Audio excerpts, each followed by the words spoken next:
오늘 말씀은 바울이 환상을 보는 내용이 나와 있습니다. 그런데 환상을 보는 내용 이전에 그들이 가지고 있던 선교에 대한 전략들이 나와요. 여기에서 나오고 있는 지역들, 부르기아라든지 갈라디아 땅이라든지 무시아라든지 이런 무시아 앞에 서고 비두니아로 가고 이런 내용들을 보면 이 지역이 어디냐면 이제 소아시아 지역들이에요. 소아시아 지역에서 바울은 복음을 전하면서 이미 계획이 있죠. 전도 여행 가운데 구체적인 계획들이 그 안에 있었어요. 그렇게 가기를 원했는데 오늘 말씀에 보면 밤에 환상 중에 한 사람이 보이는데 그가 어떤 사람이라고 이야기해요? 마게도냐 사람 하나가 그에게 보여요. 그리고 마게도냐로 오라고 청을 합니다. 그런데 바울은 그 환상을 보고 난 이후에 성경의 10절의 말씀에 보니까 바울이 그 환상을 보았을 때 우리가 곧 마게도냐로 떠나기를 힘쓰니라고 이야기합니다. 우리가 함께 동역하고 있는 사람들과 더불어서 언제? 곧 그렇게 떠나기로 힘쓰며 나아가는 모습을 보는데 그 다음에 뭐라고 이야기해요? 이는 왜 이들이 이런 결정을 했느냐? 왜 선교지를 갑자기 바꾸는 걸 결정했느냐? 10절 후반절에 보니까 이는 하나님이 저 사람들에게 복음을 전하라고 우리를 부르신 줄로 인정함이러라 라고 이야기를 하고 있습니다. 그러니까 바울의 감정, 사람의 어떤 콜이 있어서 부름이 있어서 움직이는 게 아니라 그 모든 과정 가운데의 바울의 움직임, 바울의 일행들의 움직임은 하나님의 인도하심에 전적으로 순종하며 나아가는 모습들을 보게 됩니다. 그러니까 우리의 삶의 현장도 그러는 것 같아요. 우리가 계획하죠. 앞에서 찬양 인도하면서도 그런 말씀이 있었지만 우리가 계획해요. 준비해요. 그러나 우리의 걸음을 인도하시는 분은 누구예요? 하나님이시거든요. 그러면 우리가 기도하며 계획하고 준비할지라도 이것이 하나님 앞에 옳은 것인가 그러지 못한 것인가에 대해서는 누구에게 여쭈어야 돼요? 하나님께 여쭈어봐야죠. 그래서 매 순간이 하나님의 인도함을 받는다는 건 우리에게 매우 중요한 일들입니다. 제가 저희 교회를 오게 된 게 2017년입니다. 그러니까 정확하게 말하면 2016년 12월경에 이 이야기를 들었어요. 그런데 죄송하게 거절을 했죠. 그리고 그로 바로 1년 전쯤에 모 교회로부터 청빙을 요청을 받았어요. 청빙을 요청받았을 때 약 6개월의 시간 동안 교회에서 청빙 요청을 계속 지속해 왔습니다. 저희 교단과 다른 교단이었고 장로 교단도 아니에요. 그리고 역사가 100년이 넘는 교회였고 그럼에도 교회를 청빙에 응하면 저희 교단으로 교단을 옮기겠다. 이렇게까지 계획을 하고 청빙 요청을 2015년도에 그 청빙 요청을 받았습니다. 그런데 거절을 했어요. 거절한 이유는 오직 하나였어요. 하나님이 나를 통해서 하실 일이 뭔가 그거에 대한 게 저에게는 너무도 분명했기 때문에 그 청빙 요청을 거절했고 청빙 요청을 하셨던 장로님께도 장로님 이건 제가 기도할 일이 아닙니다. 저는 기도하지 않습니다. 기도해보지도 않았습니다. 라고 말씀을 드렸습니다. 그래서 그 이유를 장애인 사역에 대한 부분이라는 걸 알고 계셨기 때문에 그러면 당신네 교회로 오면 교회가 그 장애인 사역을 할 수 있도록 모든 공간과 재정을 지원하시겠다라고 말씀도 하셨어요. 그럼에도 그건 저에게 기도 제목이 타협의 문제가 아니었습니다. 그런 후에 1년여 정도 지나고 난 이후에 교회에서 청빙 요청이 왔었기 때문에 그 청빙 요청 또한 저는 당연히 거절을 했죠. 그리고 3개월이 지나고 목사님께서 다시 부르셨어요. 그때는 저하고 아내를 같이 부르셔서 이 말씀을 또 하셨습니다. 그래서 그건 오래 기도할 문제가 아니었고, 그래서 목사님 그러면 일주일만 저희가 기도하겠습니다 라고 말씀을 드렸고, 일주일 기도 후에 하나님이 주신 마음이 있어서 그 부분에 대하여 받아들였고, 교회 앞에 또 성도님들이 투표하셔서 청빙에 대해서 수락을 받아주셔서, 그래서 청빙을 응해서 이제 이렇게 오게 돼서 저희 교회 온 지가 벌써 이제 8년이 지나고 9년째 접어들고 있습니다. 왜 이 말씀을 드리냐면, 전혀 계획되지 않았던 일반 목회를 할 거라는 거에 대해서 전혀 생각하지도 않았고 준비하지도 않았던 일들이었습니다. 그래서 저는 계속 물어요. 하나님, 왜요? 왜 저를 일반 목회 현장으로 하나님이 세우셨습니까? 그러면서도 장애인사역 현장은 내려놓을 수가 없었죠. 왜? 그 부르심에 대한 건 더 확실했기 때문에.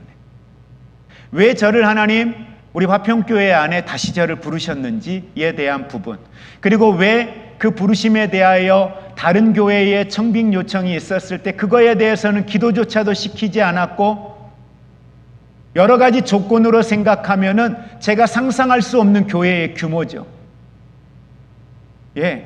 상상할 수 없는 교회의 규모예요. 근데 왜 하나님 그런 부분에서, 아니 그 전에 제가 31살 때 이미 서울에 있는 모 교회에 하나님이 부르셔서 그곳에 있을 때 왜 그때 다 내려놓고 다 포기하고 나오게 하셔놓고 왜 다시 교회 현장으로 하나님 저를 부르셨는지, 기도하고 저희 교회에서 목회 사역을 하면서 하나하나 깨달아가는 거죠. 그 안에는 우리 화평교회에 필요한 요소도 있어서 하나님이 세우셨지만 그 요소 가운데 가장 중요한 건 제 자신 때문이었다는 걸 저는 깨달았고요. 그래서 감사하고, 그래서 저에게는 하나님이 저에게 주시는 또 다른 하나의 기회라고 생각을 했기 때문에 저에게는 이 목회하는 이 현장이 너무도 행복하고 감사한 거죠. 우리가 계속 라오스를 위해서 기도하고 있습니다. 지난 금요일 날도 말씀을 드렸는데, 라오스는 저에게 없는 나라예요. 지구상에 라오스라는 나라가 있는지는 4년 전에 알았습니다. 그게 사회주의 국가라는 것도 그때 알았습니다. 그렇게 어려운 나라라는 것도 그때 알았습니다. 라오스는 저에게 없는 나라예요. 여러분에게도 아마 그러지 않았을까 생각이 듭니다. 그런데 지금은 라오스가 저에게는 아주 큰 비전의 나라예요. 저는 우리 교회가 라오스에 대해서 갖는 비전이 함께 그런 비전을 꿈꿀 수 있는 그런 나라가 되었으면 좋겠습니다. 자, 그러면서 여러분들에게 우리가 전혀 예상하지 못했던, 계획하지 못했던, 또 준비하지도 못했던, 그런데 라오스에 우리는 어느 순간 교회를 건축하여 세웠고, 라오스의 선교를 위해서 우리는 성도님들이 함께 기도하고 있고 협력하고 있고, 재정적으로도 아마 저희 교회가 쓰는 재정에서 가장 많은 재정이 선교비 중에 가장 많은 곳에 지금 사용되어지고 있는 게 라오스일 것입니다. 그러면 이 라오스의 사역에서 어떠한 사역들이 이루어지고 있는가? 지난 한 주간에 이루어졌던 라오스 선교에 대한 부분들을 함께 말씀을 통해서 여러분들과 보면서 이 설명들을 구체적으로 해드리고, 도대체 우리 교회 목사님이 라오스 사역을 위해서 이렇게 활동을 하고 있는 것 같은데, 도대체 라오스 선교회라는 건 어떤 거고, 라오스 선교회 안에서 도대체 뭘 하고 있는지, 이러한 부분들도 설명을 좀 더 드리도록 하겠습니다. 네, 화면 띄워주시죠.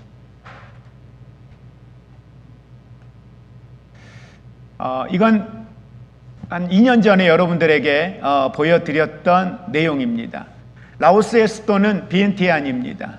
비엔티안이고 프랑스의 식민지로 있다가 그곳에서 2차 대전 이후에 식민지 생활이 끝났고요. 그래서 비엔티안의 한 가운데 시내 한 복판에 가보면은 우리가 흔히 말하는 그 개선문처럼 이렇게 생긴 문이 있어요.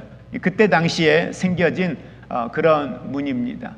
그래서 1946년에 라오스가 이제 독립을 하고 이후에 그때는 독립을 했을 땐 사회주의 국가가 아니었죠. 그런데 베트남의 영향을 받아서 1975년에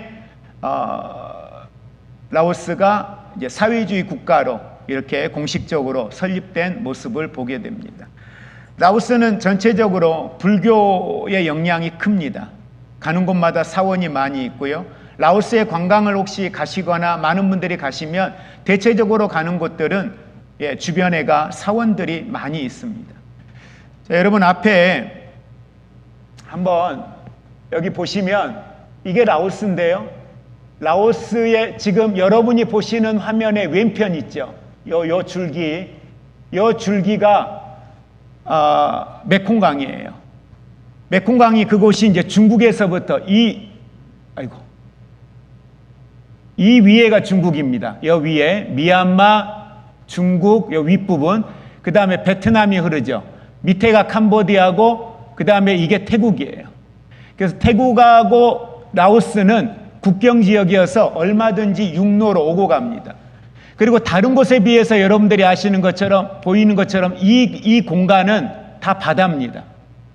그러다 보니까 베트남도 바다를 끼고 있죠. 그 다음에 태국도 바다를 끼고 있죠. 다 바다를 끼고 있는데 이 라오스는 바다를 끼고 있지를 않아요. 그러다 보니까 재정적인 자립도가 너무 낮습니다. 여러분 최저임금이 지금 얼마로 나와요? 앞에 보시면 약 100달러 정도. 100달러면 얼마예요? 지금 14만 원 정도. 이게 최저임금이에요. 근데 최저임금을 받고 사는 분들도 있지만 그러지 못한 분들도 많아요. 왜? 일할 곳이 없어요. 라오스가 가지고 있는 특징 중에 하나는 공장이 없습니다. 그래서 웬만한 생필품들은 다 수입이에요. 태국에서 수입하고 중국에서 수입하고요. 재밌는 건 뭐냐 하면 이 위에 중국에서 이 라인 루앙프라방하고 그 다음에 여기 루앙프라방이죠. 루앙프라방에서 내려와서 요 가운데가 방비행입니다. 그리고 저희가 지금 선교하고 있는 후에이과 교회는 이 정도에 있어요. 후에이과 교회가. 그래서 이 반비행 쪽에는 이제 관광객들이 많이 갑니다. 많이 가는데 그 라인을 타고 이 위에서부터 루앙프라방, 그 다음 방비행, 비엔티안 요 일직선으로 해서 고속 전철, 우리나라로 말하면 KTX 있죠. KTX가 나져 있어요. 누가 났느냐? 중국에서 났습니다. 그리고 그 라인으로 해가지고 똑같이 뭐가 생겼냐면 고속도로가 생겼어요. 이거 누가 났느냐? 중국에서 났어요. 자기네들의 산업 발전을 위해서요. 그래서 거의 라오스의 모든 그 경제권은 지금 중국이 가지고 있다고 보셔도 아마 과언이 아닐 것입니다. 그리고 지금 한국 사람들이 이민을 가서 많이 살고 있는 곳 중에 하나가 이 팍세라는 곳이에요. 근데 이 팍세가 비엔티안에서 차로 약 12시간 정도를 갑니다. 그러니까 이 위에서 여기까지 내려오는데 차로 아마 이동하면은 꼬박 한 이틀 정도 차로 움직여야 되는 그런 거리에 아주 땅이 넓은 그런 땅입니다. 그리고 산이 많이 있지를 않아요. 산은 이 위쪽에 루앙프라방이라든지 이 위쪽으로 올라가야 산이 좀 보이고 밑에 쪽은 거의 산이 없습니다. 그리고 농사를 지으면 산모작이에요. 근데 제가 이제 베트남 쪽에도 가보고 뭐 태국이라든지 필리핀이라든지 이런 데하고 아주 다른 것 중에 하나가 뭐냐면 라오스에 지금도 산모작이니까 벼농사를 하는데 벼농사를 관리를 하지 않습니다. 그냥 뿌려놓고요. 뿌려놓고 피라 그러죠. 피가 같이 자라고요. 가 쪽은 잘 가꾸어지지도 않아서 자라지도 않는 모들도 주변에가 많이 있고요. 그러니까 그 정도로 대단히 낙후된 그런 나라 중에 하나가 라오스입니다. 그리고 라오스에는 여러 족이 있어요. 소수 민족들이. 그 중에 이제 제일 많은 게 라오족, 그 다음에 끄무족, 까무족이라고도 하고 끄무족이라고도 하고요. 그 다음에 이제 몽족입니다. 근데 몽족은 어디에서 내려왔냐면은 중국에서 내려온 게 몽족이에요. 그래서 이 사람들은 한국 사람들과 가장 근성에 맞는 민족이 바로 몽족이라고 이야기를 합니다. 대단히 자립심이 강해요. 생활력도 강하고요. 그리고 저희가 지금 후원하고 있는 후에이과 교회가 몽족 교회입니다. 자, 지금 우리가 후원하고 있는 후에이과 교회를 한 번 더 좀 보셨으면 좋겠어요. 자, 후에이과 교회의 사역자는 장로님이세요. 와앵뽀라고 하는 장로님인데 여기에는 자녀만 7이에요. 자녀만 7인데 한번 보실까요? 예. 지금 현재는 자녀가 5이 보이죠. 예. 둘은 태국에 넘어가서 일을 하고 있습니다. 일을 하고 있고, 이분이 지금 왕앵뽀 장로님이셔요. 그런데 여기 사역자시죠. 거기에는 평신도 사역자들이 많습니다. 평신도 사역자들이 많고, 저희가 교회의 건축을 도와드리러 가기 전까지 이분이 혼자서 이렇게 건물을 지어 놓으신 거예요. 후원금이 들어가기 전에 본인 땅에다가 자기 가정에서 예배를 드리다가 이렇게 교회 이렇게 이 정도까지 올라갔는데 여기까지 이제 들어간 금액이 한 400 정도가 들어갔던 거죠. 그리고 이제 저희 교회가 후원을 하고 나머지 공사가 마무리가 되어서 이제 진행을 했던 그런 교회입니다. 자, 보시면 비엔티안이 여기죠. 비엔티안이 여기고 약 4시간 정도의 거리입니다. 그래서 이번에 저희가 만나서 후원금을 전달해 드리기 위해서 후원금을 가지고 갔는데 못 뺐어요. 우기가 계속 비가 오고 그래서 나오실 수가 없는 상황이 생겨서 나오지를 못하셨어요. 그래서 작년에도 못 드리고 그냥 와서 올해는 선교사님께 전달해 드리고 대신 전달해 달라고 요청을 하고 그리고 왔습니다. 그래서 라오스의 후에이과 교회를 위해서 여러분 기도해 주시고 이번에는 특별히 교회를 위해서 써달라가 아니라 생활비를 위해서 2달 동안 생활비 정도를 지원을 해드렸던 겁니다. 왜냐하면 보시는 것처럼 저게 지금 저희가 3년 전에 찍은 사진이거든요. 근데 다 어려요. 자녀들이 어리고 이제 성인이 된 자녀들은 청년이 된 자녀들은 지금 나가서 돈을 벌고 있는 그런 상황입니다.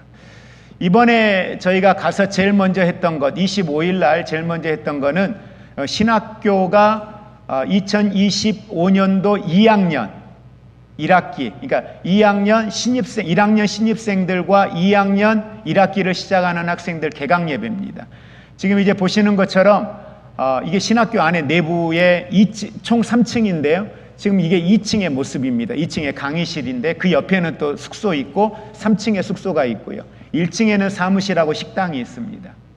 근데 지금 앞에 나와서 찬양하는 친구들이 2학년 친구들이에요. 그리고 2학년 친구들이 6명, 그 다음에 이번에 새로 신입생으로 들어온 친구들이 13명의 친구들이 있습니다. 총 19명이 2학년까지는 2학년 커리큘럼에 맞추어서 수업을 같이 듣습니다.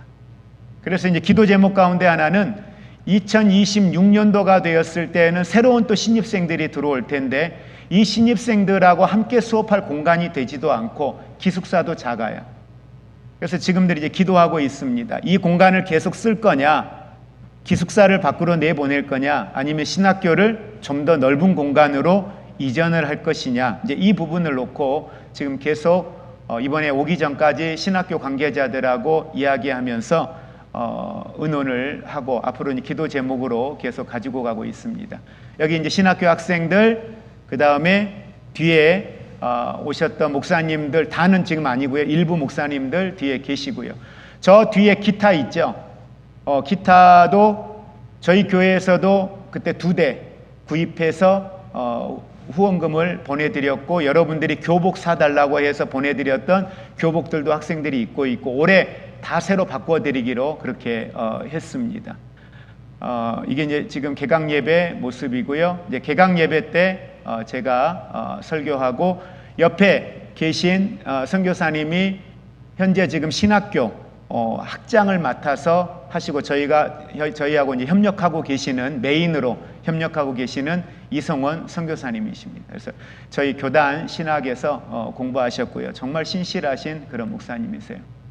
그리고 이제 축도 이명선 목사님께서 축도해 주셨고 특강입니다. 신학교 안에 오전에 한 분, 오후에 한 분 해서 신학교 특강이 이루어졌고, 올해는 처음으로 신학교 학생들을 대상으로 우리 부흥회를 좀 하자. 그래서 저녁에 부흥회가 진행이 됐습니다.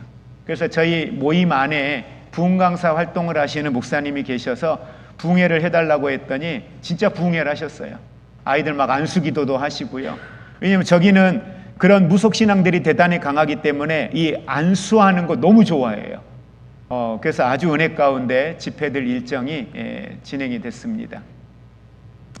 그리고 이제 여러분 후원해 주셨던 식사비 가지고 선교사님들 식사를 대접을 해드렸는데, 요 지금 식사 장소는 어디냐면은 돼지 불고기였거든요.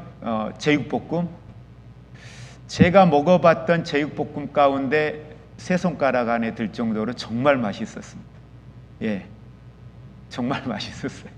그리고 여기는 이제 마지막 날 저희가 앞에 보면은 이게 신학생들입니다. 여기가 지금 신학생들요. 여기 요렇게 이쪽 끝에 여기하고 이렇게 신학생들이 있고요.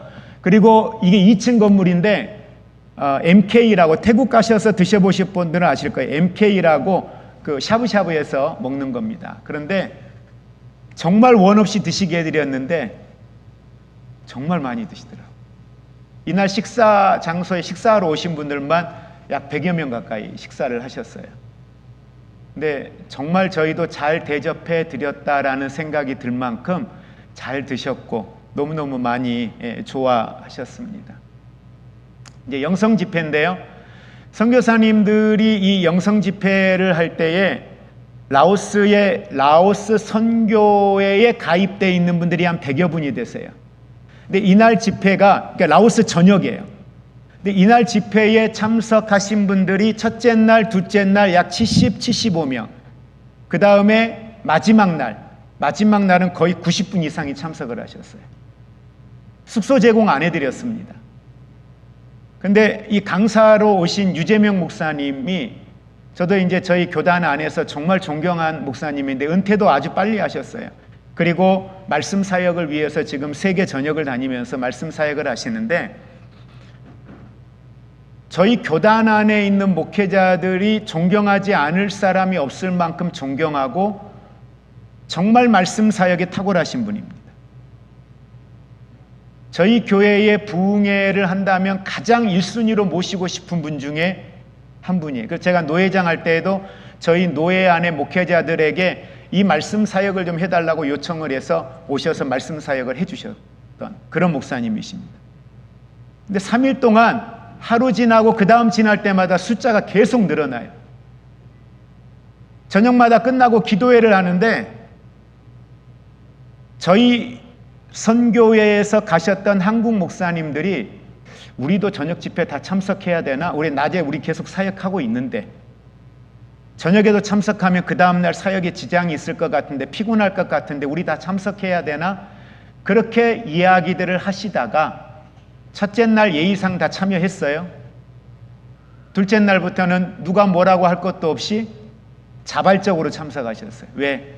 너무 좋아서, 너무 은혜 받아서, 그만큼 좋았어요. 3일째 되던 날 기도하는 모습입니다. 지금 이게요. 말씀 듣고 있는 모습들이고요. 이게 이제 참여하신 분들 사진을 찍은 거예요. 중간에 나가신 분들도, 그러니까 끝나고 먼저 시간 때문에 이동하신 분들도 계셨지만 이렇게 하셨고, 제가 기간 중에는 부담 드릴까 봐 말씀 못 드리다가 공항에서 오다가 유재명 목사님께, 목사님 저희 내년에 하루만 주일날 오후 예배 오셔서 설교해 주실 수 있냐고 부탁을 드렸어요. 그랬더니 목사님께서 일정 조정해서라도 1월, 2월 중에 오시기로 해서, 그래서 날짜를 말씀해 달라 그래서 날짜는 아무 때나 괜찮습니다. 1월, 2월 중에 시간을 내주실 수 있다면 아무 때나 괜찮습니다. 그래서 내년 1월, 2월경에 일정 잡히면 오셔서 말씀 전해 주실 텐데 정말 은혜로운 아마 사역이 될 겁니다. 그리고 이제 저희가 일정 중에 목요일 날 방문했던 글로리 학교라고 하는 곳인데, 이 글로리 학교는 라오스에 여러 국제학교가 있지만 가장 규모가 크고 라오스 정부로부터 인가받은 국제학교입니다. 그리고 공식적으로 이 비엔티앙 글로리 학교는 우리가 흔히 말하는 대안학교 교재를 써요. 그런데 그 대안학교 교재는 진화론을 이야기하는 게 아니라 창조론을 이야기하는 교재예요. 2번 2년 연속 이 학교 설립하겠다고 신청냈다가 빠꾸당했는데 공식적으로 라오스에서 인가를 내준 국제학교입니다. 유치원, 초, 중고 학생 수가 370명. 교장은 한국 교장이세요. 한국 권사님이세요. 남편과 2분이 이 학교를 운영하시는데 저희하고 관계하시는 분은 누구냐면 여기 계시는 오준문 선교사님. 이제 미국에서 훌러신학에서 박사학위를 하시고 이곳에 사모님과 2분이 들어가셔서 교목으로, 사모님은 교감으로 그렇게 해서 사역을 섬기는데, 왜 제가 이걸 지금 선교 보고에다 놓고 말씀을 드리냐면 라오스 학생들, 필리핀 학생들, 베트남 학생들, 세계의 여러 동남아에 있는 학교의 학생들이 이곳을 다녀요. 그래서 라오스어로 오후에는 공부하고 오전에는 영어로 공부를 해요. 그리고 기독교 대안학교 교재를 가지고 공부를 현재 하고 있습니다. 그래서 바라기는 여기 안에는 라오스의 1%에 해당하는 상위권 아이들 자녀들도 있습니다. 다른 학교에 비해서 등록금이 싼 편이지만 이 학교의 등록금이 아주 싸지는 않아요.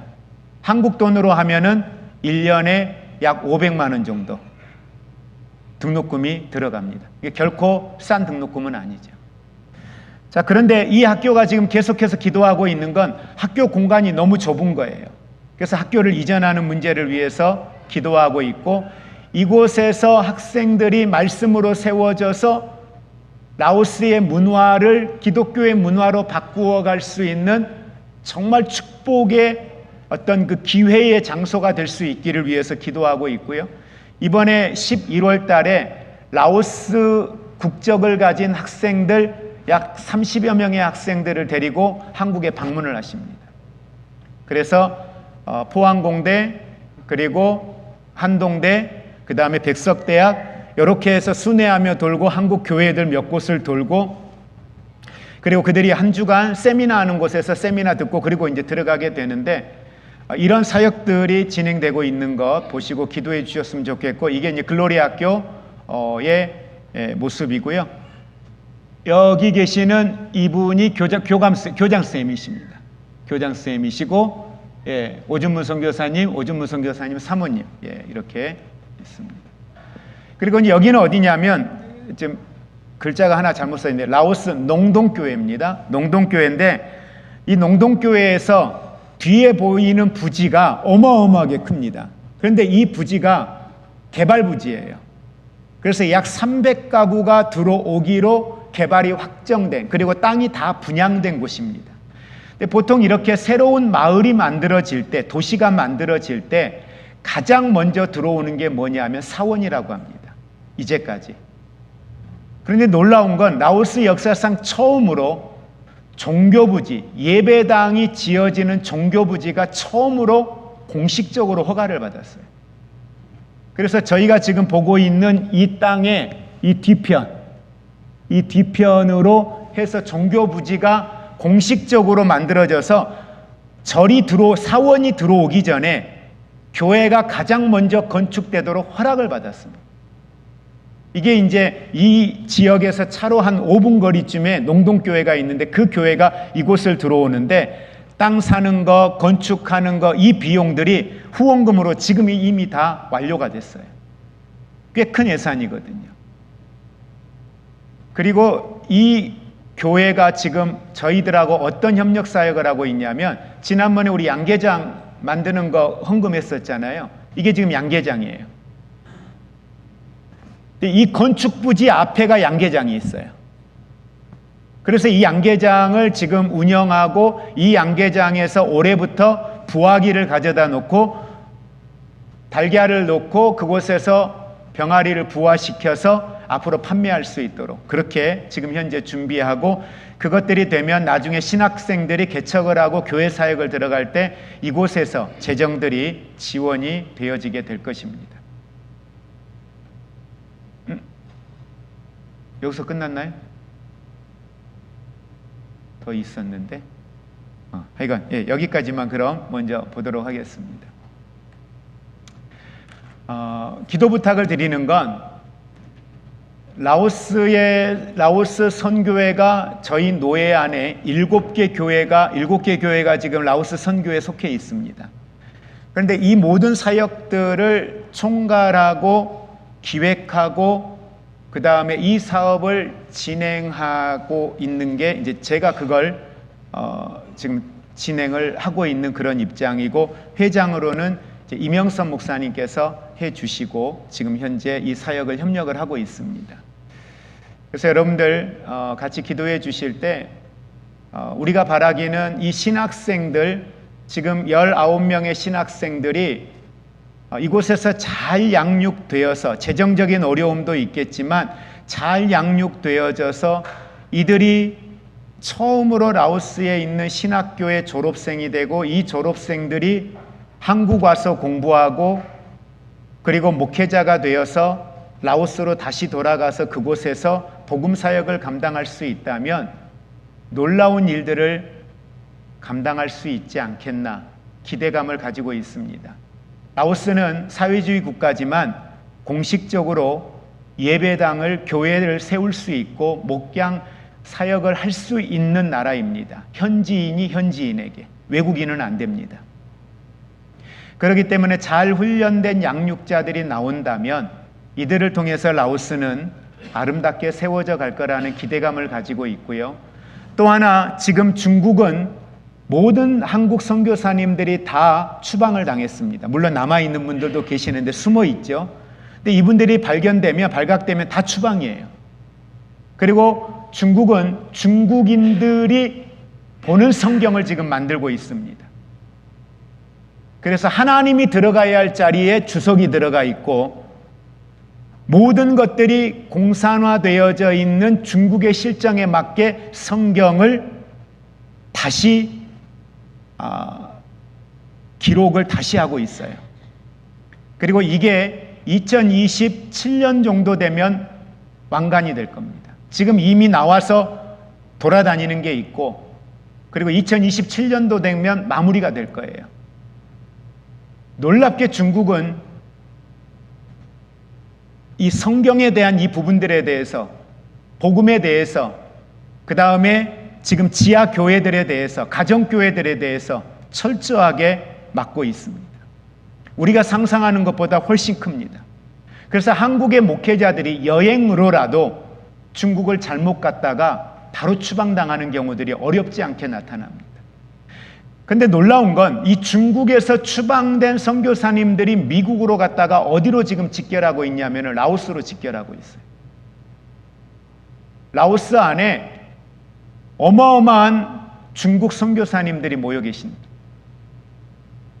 비공개로요.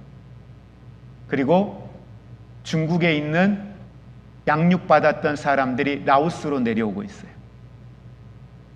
그리고 그곳에서 훈련받고 다시 중국으로 들어갑니다. 이런 일들이 라오스를 거점으로 해서 계속 이루어지고 있습니다. 그래서 저희는 라오스가 주변에 있는 동남아 국가들, 아세안 지역에 또 다른 복음의 전초 기지가 되기를 위해서 기도하고 있고, 하나님께서 그렇게 사용하실 거라는 기대감을 가지고 있습니다. 그래서 여러분들 이 시간에 함께 기도해 주실 때 이런 사역들이 아름답게 이루어지기를 위해서 기도해 주시고요. 또 한 가지 기도 부탁드리는 건, 저희 백석 교단에 요청을 드렸습니다. 라오스 교단, 복음주의 교단입니다. 하나입니다. 모든 교회가 이 안에 속해 있어요. 라오스 교단의 복음주의 교단 총회장을 한국으로 초청하고 한국의 저희 백석교단하고 MOU 체결을 하고 협력하기를 위해서 총회에다 요청을 했고, 총회가 그걸 받아들여서 9월 12일 금요일 날 라오스 복음주의 교단의 총회장과 부총회장이 한국에 초청을 받아 들어옵니다. 그리고 12일 날 공식적으로 MOU를 맺어요. 그리고 15일 날 총회 석상에서 인사를 하기로 했습니다. 그러니까 한국에서는 사회주의 국가와 교단이 MOU를 체결하고 이렇게 공식적인 행사를 하는 건 처음 있는 일입니다. 이게 공식적으로 끝까지 일이 잘 마무리가 되어져야 됩니다. 왜? 초청하는 과정에서부터 많은 어려움이 있었어요. 그래서 이게 잘 마무리가 되고 난 이후에 저희 교단과 신학교, 라오스의 복음주의 교단이 협력을 해서 라오스에 좀 더 효과적인 복음 사역들이 이루어질 수 있도록 여러분들 위해서 기도해 주시고, 다만 한 가지, 이 사역에 저희 라오스 선교에 속해 있는 교회들 어느 교회도 드러나지 않습니다. 이름도 보지 못할 거예요. 그게 저희들이 가지고 가는 방향입니다.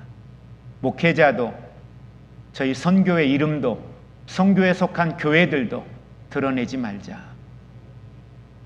그리고 오직 협력자로, 지원하는 사역으로, 그래야 이 사역이 오래 갈 수 있기 때문에, 그래서 그렇게 계획하고 준비하고 가고 있다는 것, 그렇게 이해를 해 주시면 좋겠습니다.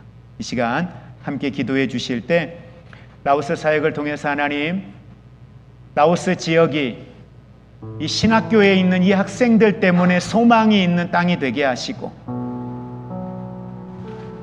라오스가 교회로 인하여, 복음으로 인하여 살만한 거룩한 땅으로 회복되게 해 주옵소서. 하나님 앞에 예배자로 세워질 뿐만 아니라 아세안 지역의 복음의 전초 기지가 될 수 있도록, 오히려 복음을 역수출하여 미얀마, 태국, 중국, 캄보디아, 그리고 더 나아가 베트남까지 선교사로 그들이 파송되는 거룩한 땅이 되게 해달라고, 9월 12일부터 한 주간 진행되어지는 라오스의 복음주의 교단장 초청과 MOU 체결하는 이 모든 과정 가운데에도 하나님 은혜 가운데 선한 길로 인도하여 주옵소서. 위에서 기도해 주시기 바랍니다. 같이 기도하겠습니다.